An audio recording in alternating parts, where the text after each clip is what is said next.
Yo, what's going on, everybody? My name is Ryan. I'm a CPA, and today I'm going to be talking about the employee retention tax credit.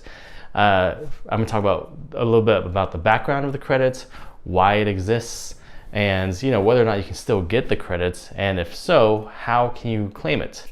All right. So first things first is the background. This credit was first introduced during the pandemic, the start of the pandemic, in the CARES Act. Signed through by the Trump administration.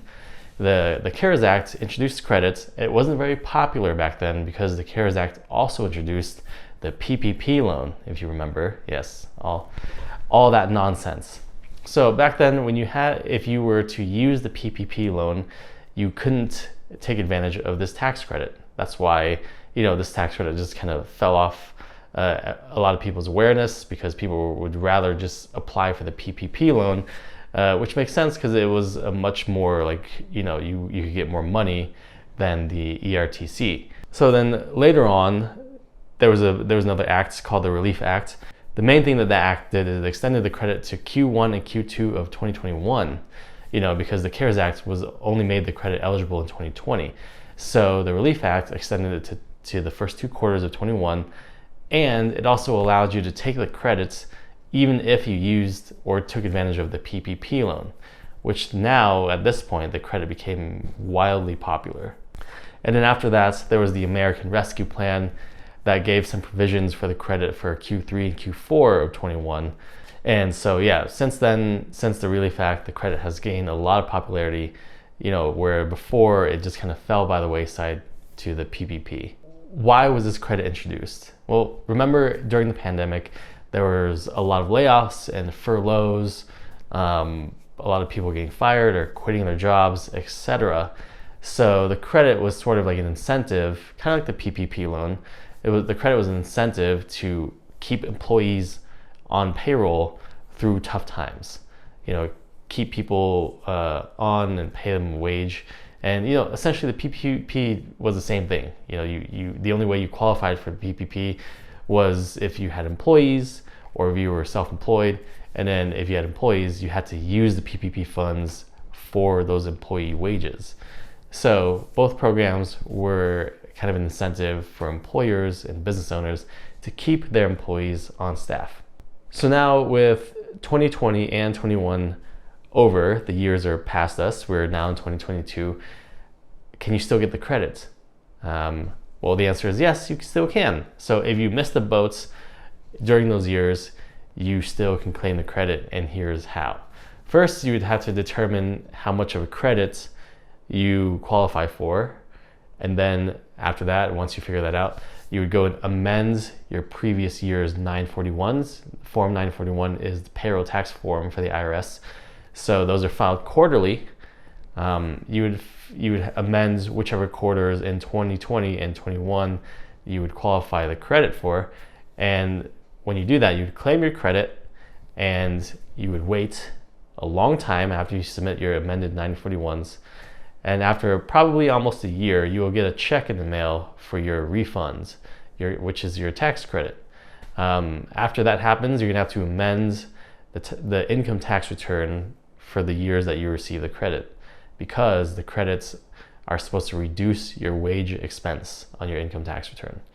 So if you claim the credit in 2021, then you're gonna have to reduce your salary or wage expense in 21 by the amount of the credit that you received.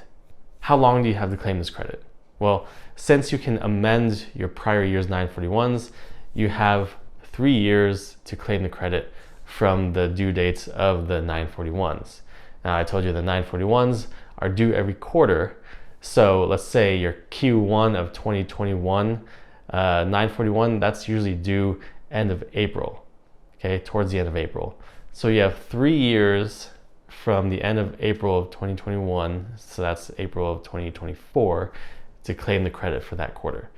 And you just figure that due date out for each quarter, and you'll know how much time you'll have based on those facts. All right, so what are the eligibility requirements? So for 2020 and 2021, there are 2 sets of rules, okay?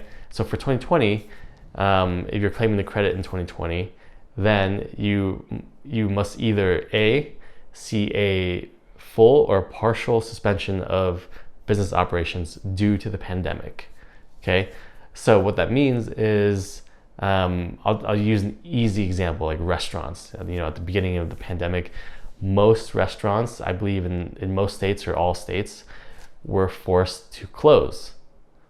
That is a full suspension of business operations. Okay, and then in some states they were allowed to reopen, but their capacity was limited to like 50%, let's say. That's a partial suspension of business operations. So with those two facts, for the dates that the restaurant were either fully or partially suspended, those are the dates that you look for the eligibility of the credit. So let's say the restaurant was suspended fully in April of 2020, and they were allowed to reopen in May, but just for 50% capacity in May and June. That means for the entire quarter of April, May, and June, that's Q2, you can claim the employee retention tax credit based on the wages paid in that quarter. So the other eligibility requirement, it's either or, it's not both. So A, I said it was full or partial suspension. B is if the business had a revenue reduction of at least 50% in any given quarter when you compare that same quarter to the quarter in 2019. So let's take the same restaurant, same quarter, let's say in Q2, they saw a 50% reduction in revenue. So let's say they had $100,000 revenue in Q2 in 2020. Well, in 2019, let's say they had $200,000 of revenue. That's a 50% reduction in revenue, so they are eligible for the employer tax credit in Q2, okay? So the A and B rules are either or. You don't have to meet both criteria, you just have to meet one of those criteria. All right, so in 2021, the rules are a little different. The revenue reduction amount has changed. So you still have the full or partial suspension of business operations as option one. Option two with the revenue reduction is actually just a 20% reduction rather than a 50% reduction. That just means that any given quarter in 2021, let's say Q1, just has to be a maximum of 80% of that same quarter in 2019. And so the eligibility requirements are less stringent for 2021. So just keep that in mind. What are the credit amounts? So, I mentioned that there are different rules for 2020 and 2021. Well, the credit amounts are different for each year also. So if you're going to claim the credit in 2020, you can claim a maximum, I'm not saying you're going to get this for sure, but there's a maximum credit of $5,000 per employee for the whole year 2020. Okay, that's the maximum. If you're going to claim the credit in 2021, the maximum is $7,000 per employee per quarter.